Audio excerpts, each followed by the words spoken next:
So, you want to build your own solar power system. One prominent YouTuber has a tutorial on how you can build your own solar system with step-by-step instructions using simple parts that can be ordered off of the internet. Did he give you the best advice? I'm going to be giving you my take on it in today's video. The smarter way to go solar. In this video, I'll do an introduction guide to building your own DIY solar setup. If you're trying to understand and learn this for the very first time, this video is for you. I'm not going to overburden you with technical terms, but rather provide a high-level overview while still showing the step-by-step process of assembling everything that I believe anyone can perform. The advantage of learning how to build one of these is that you easily can customize your setup, modify it in the future as your needs change, and most importantly, develop an important skill set. So let me start off by giving you a quick overview to explain how the system works. Okay, guys, my first impression here is he is using what I would consider outdated and obsolete components here.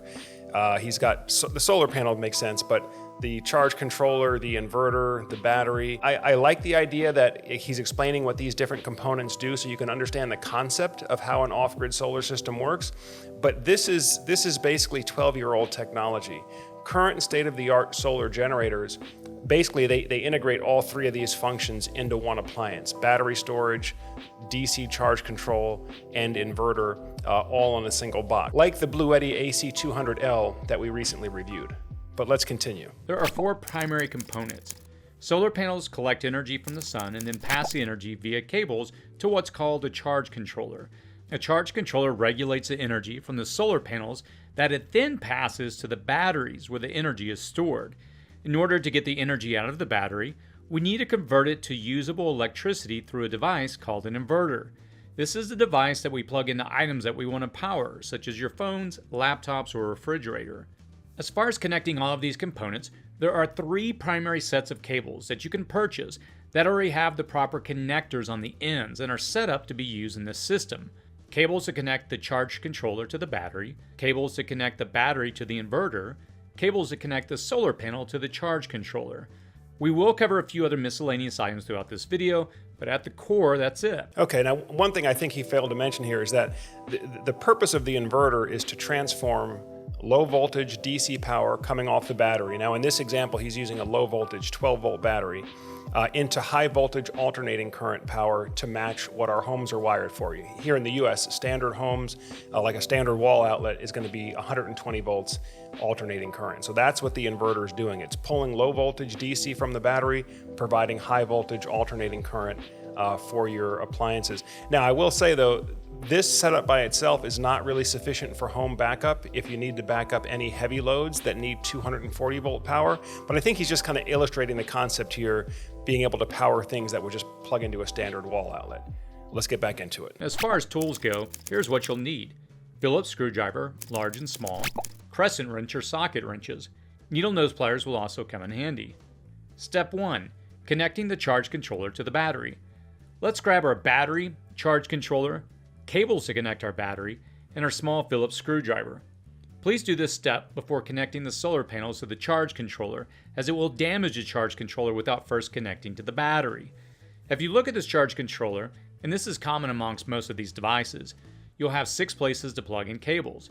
On this one you'll see 2 holes with PV plus and PV minus. PV simply means photovoltaic. Yeah, now again guys, this is really obsolete technology. This reminds me of the first off-grid solar system I ever did like 12 or 14 years ago.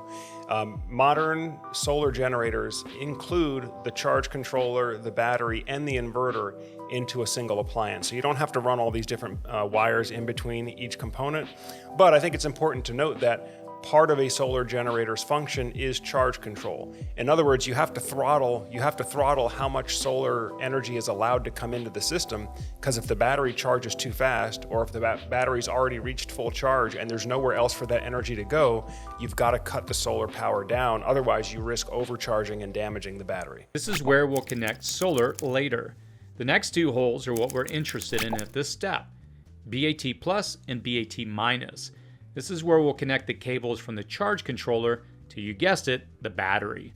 The last two holes are load, which we don't cover in this video. All right, I'm going to touch on the load, by the way, here, because there are certain loads that can run directly off of the 12-volt battery. And this is basically 12-volt output direct from the battery here. So think of things that might plug into a vehicle adapter. You might have a portable cooler or maybe a portable speaker.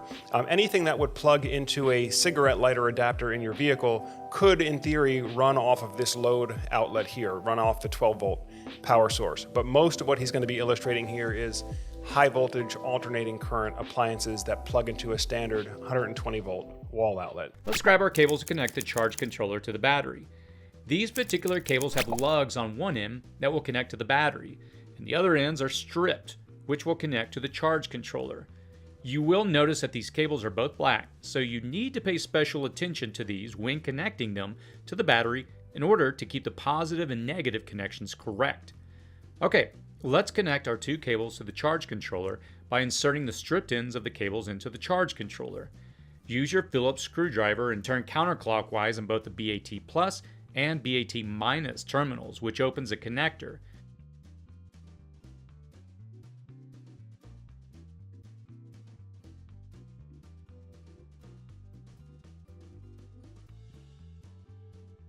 Then, we'll take our two cable ends, which are stripped, and slide them in one at a time to the terminal. As we slide each end, we'll tighten the screw down, turning clockwise. You want to tighten these firmly to avoid the cables coming out. Now again, guys, with a modern solar generator, you shouldn't have to deal with any exposed conductors like this. But I get he's telling the story, he's going to kind of teach the concept, so we'll let him go through with it. But with a modern solar generator, all you should have to do is plug the solar power source into it, and the solar power should come in on an MC4 connector, which is a watertight connector that is completely plastic on the exterior, so there's no chance of you ever having to directly touch high voltage conductive material. But let's let him finish here. Giving a light pull on the cables to ensure that they do not slip out.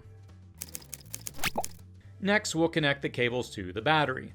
To do this, first we'll unscrew the bolts in our batteries.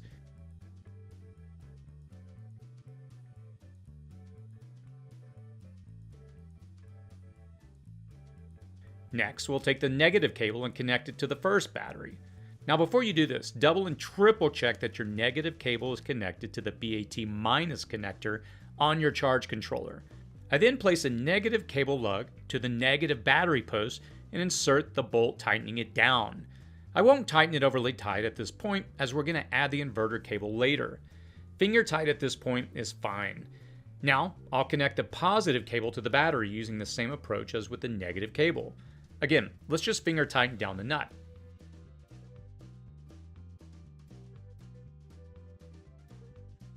Now that we have the charge controller connected, you'll notice the charge controller screen is turned on.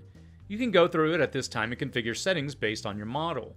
I found this particular model is easier to configure with their app than using the interface options on the charge controller itself, but do whatever's easiest for you. Okay, now since this is a prepping YouTube channel, I do have to comment on this. I know a lot of the reason why many of you are looking at solar power and battery backup is to prepare for a grid down type of event, being able to survive in a grid down type of event. I personally don't like solutions that require you to have some sort of an app control. You know, I'm envisioning a scenario where you could have no internet access, cell phone service might not be available as well. So I prefer to have things that can be locally programmed and controlled, but a lot of the new modern systems do have the app control option. So let's see how this works. There are two primary settings that you're going to want to configure. You'll want to define the battery type that you're connected to. In this case, we're connected to a lithium battery. Next, we want to define whether we're connected to a 12 or 24 volt battery. In this case, we're connected to a 12 volt battery.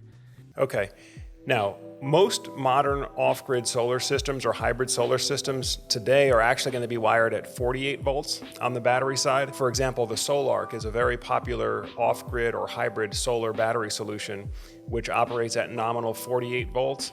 Now, I think I understand he's doing this as an example just to teach the concepts.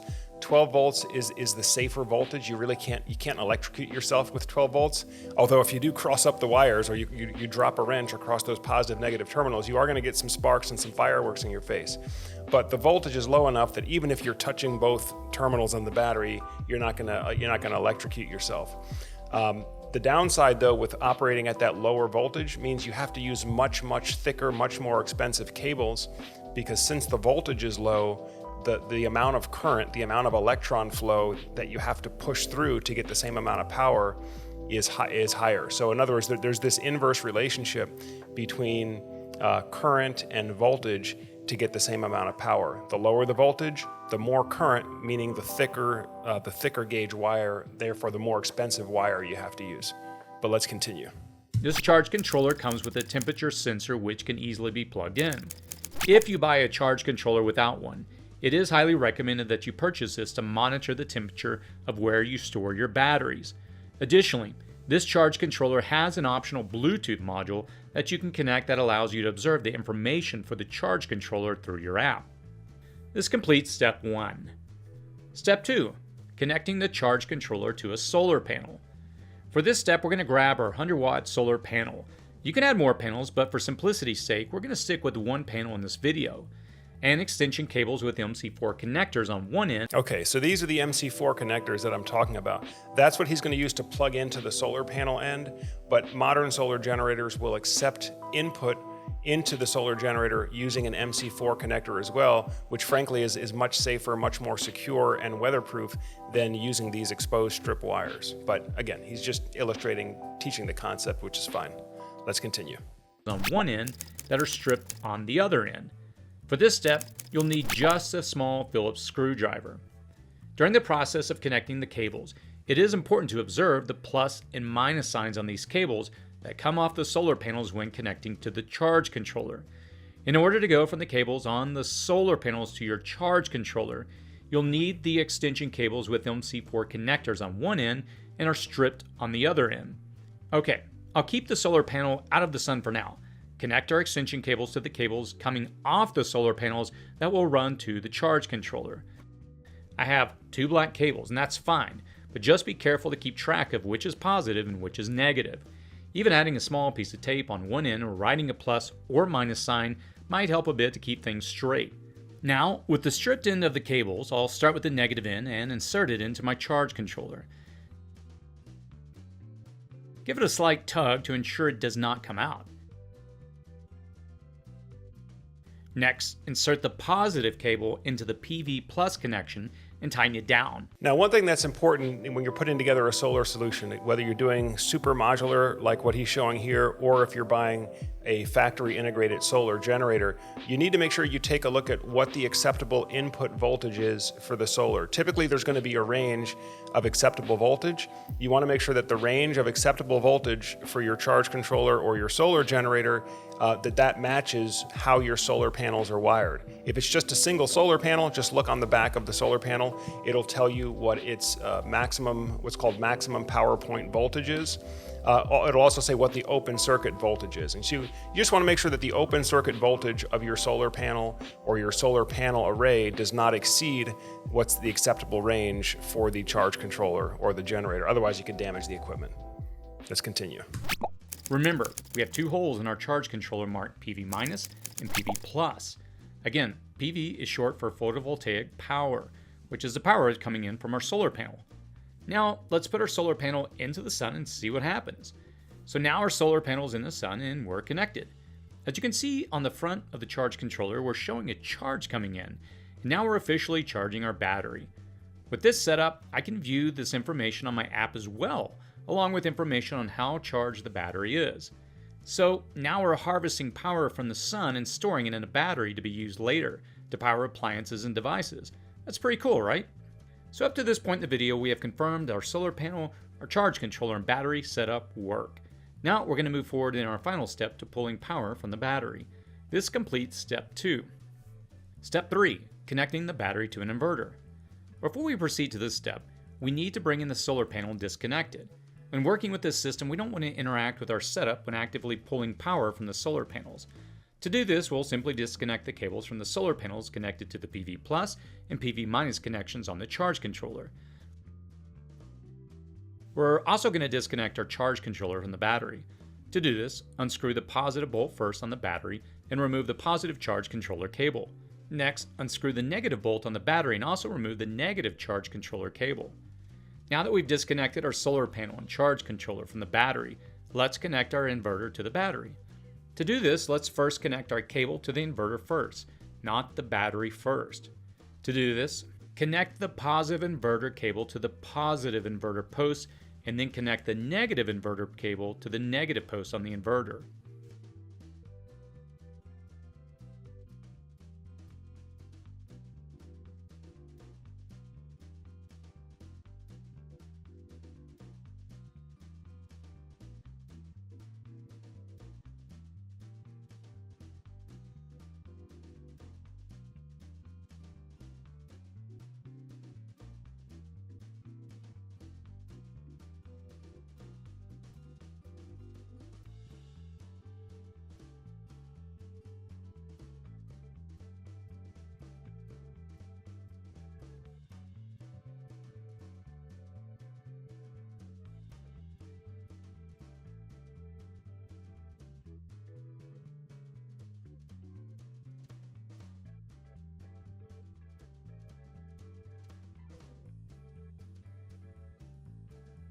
Now we're ready to connect the inverter to the battery, but before we do this, it is recommended that we put a fuse on our positive inverter cable.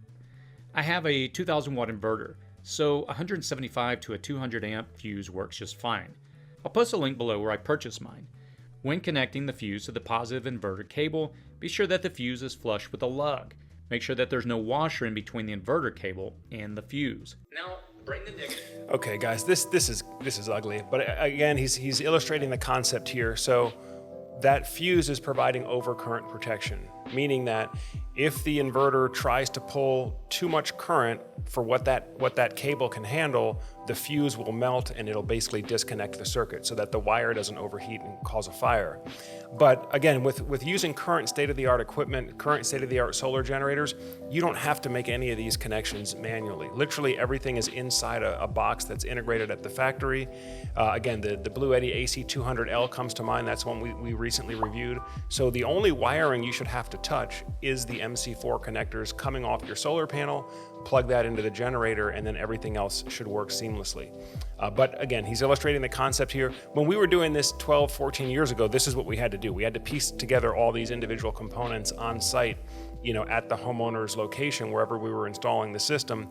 You don't really have to get to this level of granularity anymore. But let's continue. Bring the negative cable from the inverter and connect it to the battery.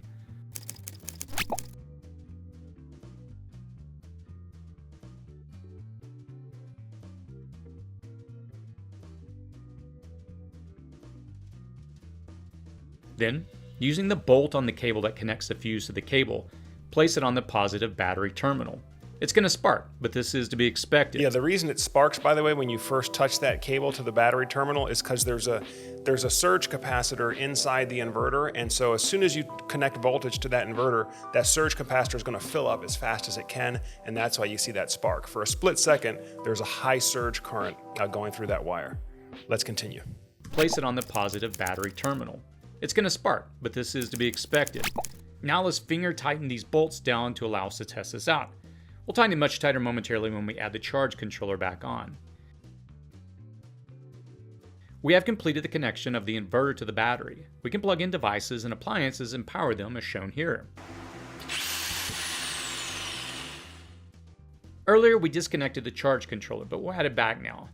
We're basically just repeating step 1 at this point. I'll begin by removing the inverter from the positive terminal, negative terminal of the battery.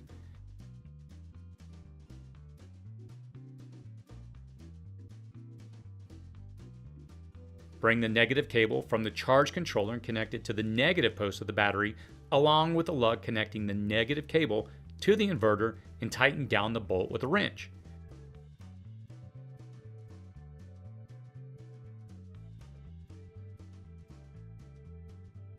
Next, I'll bring the positive cable from the charge controller and add it to the positive post on the battery along with the lug from the cable connecting to the inverter.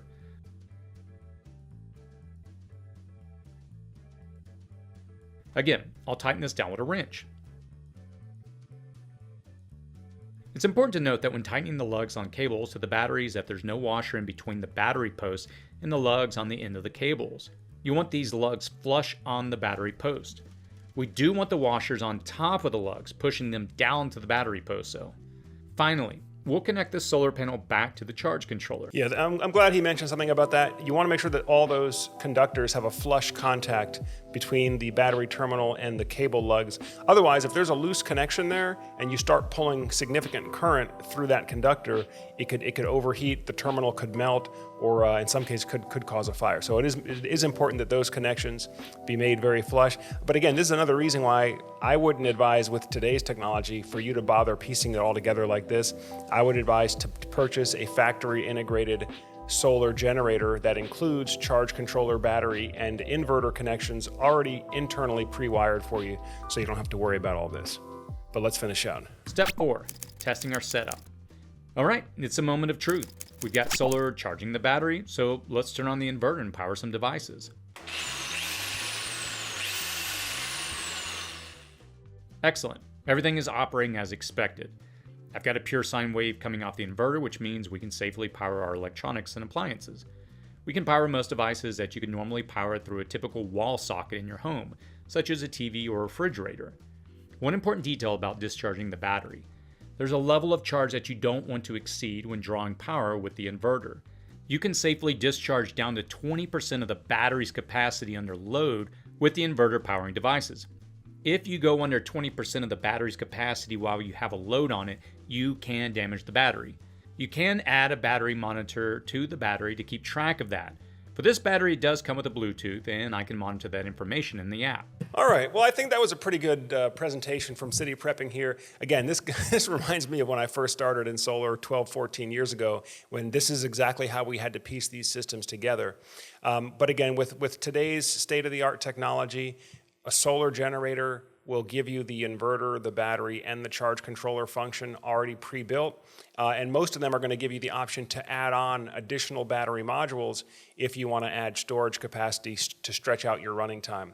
So the one that I would recommend is the Bluetti AC200L. I'll make sure I get a link down in the description there if you want to check that one out, or if you want to go back and watch our previous video where I did a field test with the Bluetti AC200L. Hey, by the way, guys, if you're getting good value from these reaction videos, make sure you give us a thumbs up.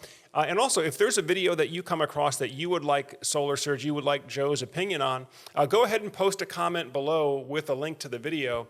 We'll be monitoring those and we'll hopefully get that back to you in the near future. But that pretty much does it for today's reaction video. Of course, if you're in the process of looking at different solar and battery storage options for your home, if you're not quite ready to go the DIY route and you'd like to have a professionally installed system from a reputable contractor, as always, you can reach out to us on the link below there, set up a call with a solar expert, or just use our free online quote tool to see how much solar and battery storage costs in your area.